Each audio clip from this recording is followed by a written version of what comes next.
Before highways had numbers, they had names, and none of those carried more weight in the South than the Dixie Highway.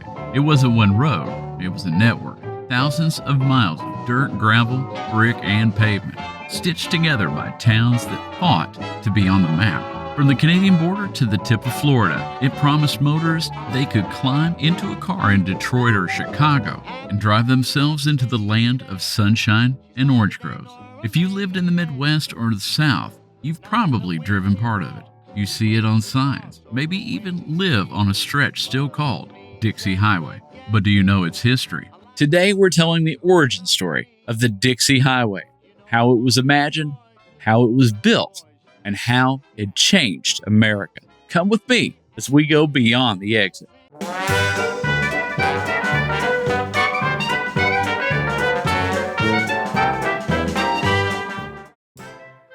Before the Dixie. In 1925, North Carolina journalist W.O. Saunders, known for his sharp eye and even sharper pen, looked back at what it really took to drive from the Midwest to Florida before the Dixie Highway. There was no direct inland route south. The Appalachians stood in the way, and most dependable roads followed the Atlantic coast. If you wanted year-round travel to Florida, you had to drive hundreds of miles in the wrong direction. Saunders wrote that many motorists from the Great Lakes detoured 625 miles to Washington, D.C., and then another 610 to Asheville, North Carolina, before they could even turn toward Florida. Even the short way from Cincinnati, Ohio to Asheville, North Carolina was more than 400 miles, much of it rutted and loose gravel, often marked impassable when wet. And it's important to remember what America looked like in those days before the Dixie Highway. In 1915, the horse and buggy was still a common sight everywhere outside the big cities. Wagons and mules carried goods to market. Automobiles, well, they were gaining ground. Ford's Model T had put them within reach of the average family, but most stayed close to home. Out in the countryside, the roads simply couldn't support them year-round. Without a hard surface, an automobile was as likely to sink into a mud hole as it was to carry you to your destination. In much of the rural South, a long trip by car wasn't just slow and uncomfortable, it was a gamble. Yet people understood what was at stake, even if they didn't own a car themselves. They saw trains, the mainstay of overland transport, carrying passengers and freight straight past their towns. But they knew if they could get an automobile route, it could mean business, tourists, and growth. They understood the opportunity, and they were determined not to be left behind. It was a grassroots vision in waiting. All it needed was someone with the means and audacity to make it real. And that's where Carl Fisher enters the story. The dream of an easier route south.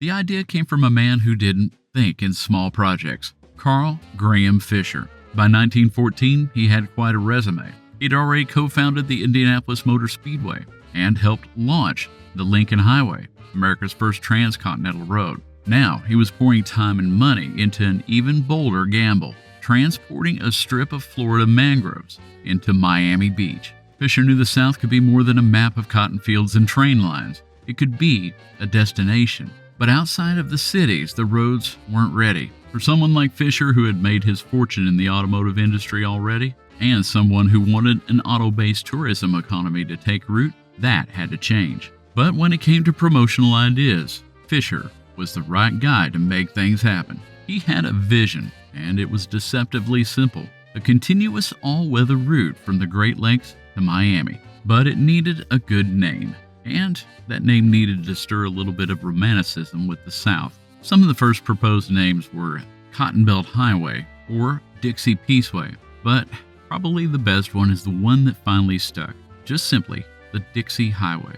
That name stirred nostalgia in the North, and the promise of year-round access to a winter paradise in the South. It wouldn't just be a single line of pavement, though, say as the Lincoln Highway had been, but a network carrying northern travelers south in the winter and southern goods north in the summer, and bringing something else that many people were wishing at that time: direct competition with the railroads. In November 1914, Fisher took that vision public at the Fourth American Road Congress held in Atlanta, Georgia. He described what it would be: an unbroken route through the mountains, across the rivers, and into Florida sunshine. And the crowd joined for that event was definitely listening. From there, the idea began to gather speed. Indiana Governor Samuel Ralston agreed to help, reaching out to fellow governors to explore the plan. W.S. Gilbreth, a relentless road booster from Michigan, saw the potential to link Detroit, even Canada, into the network. In Georgia, powerful newspaper editors Clark Howell and William T. Anderson started printing editorials that made the case to their readers and their politicians. Then came Judge M.M. Allison of Chattanooga, a man with the political reach to turn talk into action. He offered his city as the meeting place where governors, legislators, and civic leaders could hammer out the details and make the highway official. Each step brought more people into the fold. Each endorsement made the idea harder to ignore, and by the time April 3, 1915 arrived, the groundswell had become a surge. More than 5,000 boosters crowded into Chattanooga for the first meeting of the Dixie Highway Association. Governors, mayors, business leaders, and small-town delegations all came with the same goal: to make sure their stretch of the road was part of Fisher's grand vision. The Dixie Highway was no longer just an idea on paper. It had become a movement too big to stop. Building the road. The Dixie Highway Association had big dreams, but the hard truth was this: they weren't building one road. They were building a whole network. In 1915, Southern highways were little more than wagon tracks, scraped once a year by farmers or chain gangs, and left to bake in the sun or melt into mud. If the Dixie Highway was to get you from Michigan to Miami, you weren't going to need just one road, you were going to need several, all of them patched together across 8 states, each with their own priorities, their own budgets, and their own boosters. And those boosters, they were relentless. Every town along or even near the proposed route wanted to be on the Dixie Highway. In Kentucky, counties competed fiercely for the right to host its route. And going back to the writings of someone we've already heard from, W.O. Saunders, he captured the desperation perfectly, noting that Kentuckians of all classes, white collar, blue collar, and anything in between, labored to get out of the mud, pulling together funds and manpowers to drag their roads into the modern age. In Georgia, the fight between Rome and Dalton to secure a spot on the highway became the things of legend. Rome argued that it had the resources to build faster, but Dalton insisted it had the shortest, most direct path. And in the end, the association simply approved both. And that pattern was repeated everywhere. Judges, editors, and business leaders lobbied newspaper columns and state houses. Farmers donated their land. Counties floated bonds to raise money for paving. Some towns even held parades to celebrate being added to the route. The Dixie wasn't handed down from Washington. It was one county at a time. As you can imagine, progress was fairly uneven. Some segments got brick paving or concrete in town centers. Others were still little more than graded dirt. Dust choked travelers in the dry season. Rains turned the highways into a series of ruts and bogs. One section, Mont Eagle Mountain in Tennessee, became notorious for its hairpin turns and brake-burning grades. Judge M.M. Allison, the association president, referred to it as the last link, a white-knuckled challenge that had to be conquered to make the dream real. But slowly, mile by mile, the Dixie took shape. By 1916, the project had grown beyond anything Fisher had ever imagined. What began as a straight line from Chicago to Miami had become a sprawling 6,000-mile web, stretching from the Great Lakes to the Gulf and across the Deep South. And the Dixie Highway was no longer an idea on a map. It was a living thing, which meant it was messy, congested, and imperfect, but it was alive. And for the first time, the South was no longer a distant destination you reached by train. It was now becoming a place where you could drive an automobile. The tourist boom. By the late 1910s, the Dixie Highway wasn't just a road. It was a grid, a latticework of routes connecting farms, towns, and cities across half the country. All the different roads and arms and connectors are a really neat study, and if you guys will be interested in it, we'll be glad to put together another video looking into that. In the end, you could say it was a road system designed as much by politics as it was by engineers. By 1920, you could leave Sault Ste. Marie on the Canadian border and follow the red and white DH markers all the way down until you found yourself at the tip of Florida. And Americans did just that. At first, the travelers were the wealthy, early automobilists and Packards and Pierce Arrows, heading south for winter sunshine. But soon, the middle class joined them. Henry Ford's Model T had put a car in the driveway of millions of families, and they were ready to use them. In fact, they became their own car culture, known derogatorily as tin can tourists. They were frugal adventurers and sometimes a little rough around the edges. They got their nickname from two things: the tin-bodied Model Ts they drove and the empty tin cans they left behind at their roadside campsites. Some towns welcomed them, even setting up free tourist camps to lure traffic. Others grumbled about the trash and the noise. One Florida newspaper marveled that they came in droves, like migrating birds. They brought their own rhythm, driving by day and camping by night, bringing nickels and dimes to towns all along the way. And for a lot of the small community, those nickels and dimes added up. All along the Dixie, roadside America was being born. New things like gas stations and roadside diners, tourist courts, which were the forerunners of motels. Entrepreneurs branded their business with the Dixie name: Dixie Hotels, Dixie Cafes, Dixie Gas, capitalizing on the notoriety of the highway. And for the most part, the road had done what Fiser had dreamed of. It funneled northern tourists south and carried southern goods back to the north. But it did more than that. It made the automobile road trip a reality, not just for the elite, but for everyone. By 1925, boosters declared the Dixie Highway complete, a connected route from Canada to Florida. In truth, many miles were still gravel or dirt, and paving was far from uniform. The fade. Before the last rough stretches could be fully modernized, the U.S. highway system took over in 1926, replacing the Dixie's colorful red and white markers with black and white route shields.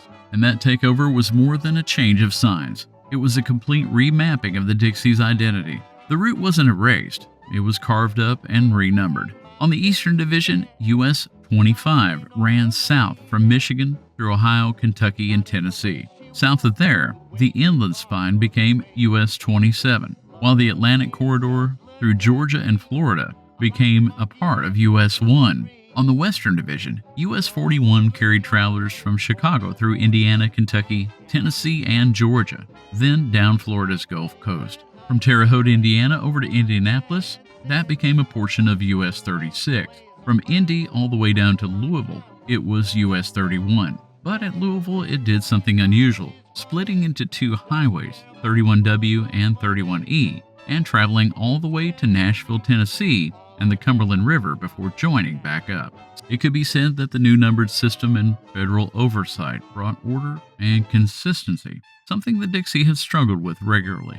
Unfortunately, through giving over that control, it also erased something many had worked hard to achieve: a say in where the road would go next. The Dixie Highway's name, once a symbol of ambition and connection, disappeared from the official maps pretty much overnight. The Dixie Highway Association, its mission effectively finished, quietly disbanded in 1927. Carl Fisher's own story ended on a similar note of decline. After the Florida land boom collapsed in 1926, his fortune vanished almost as quickly as it had grown. Fisher died in 1939, nearly penniless. Often he's remembered more for his failures than for the amazing highways he built that changed America.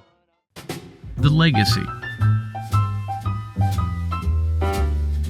The Dixie Highway may have faded from official maps, but it never really disappeared. Drive through Georgia and you'll still see it. Old Dixie Highway on a green street sign, often running parallel to US 41. In Florida, the name lingers on frontage roads and business strips along US 1 in Michigan. The Dixie Highway still cuts through Detroit's suburbs, tracing the route south from Saginaw. Even a century later, locals still call it by the name Carl Fisher gave it. Its cultural footprint is just as stubborn. The Dixie Highway helped turn road tripping into a middle-class pastime. long before interstates made it routine. It was definitely a pioneer in the creation of roadside America, motels, gas stations, and diners, and connected northern tourists with southern beaches, farms, and towns. It funneled new money into communities that had once been days away from the nearest city by wagon. Historical markers and heritage groups keep the memory alive. Antique car clubs still retrace its path on what they named Driving the Dixie tours. The Dixie Highway brought people together. It carried them out of the mud, over the mountains, and for many families, both poor and African American looking for a better opportunity, it carried them to much-needed jobs, good-paying jobs in the North. You could say that it stretched across state lines to connect people, and that's exactly what it did. And if you know where to look, it's still out there, hiding in plain sight. A faded name on a street sign or a quiet two-lane road shadowed by the roar of the interstate. A reminder of a time when the dream of the open road was still new, and a network of determined towns and travelers stitched themselves into history. Well, I hope you enjoyed the video. The Dixie is something that's kind of near and dear to my heart because I've always been near it most of my life, maybe just a few miles away or traveling on it. This is the kind of video we like to do here on the channel, a deep dive into the history of two-lane America and the origin stories of a lot of our highways. And if that's something you would enjoy too, why don't you hop in the car with us? Subscribe to the channel and join us as we go along. Also, if you wouldn't mind, go ahead and hit the like button down there. That helps us get this video out to more people. As always, we're very happy to have you here. Thanks a lot for watching, and God bless.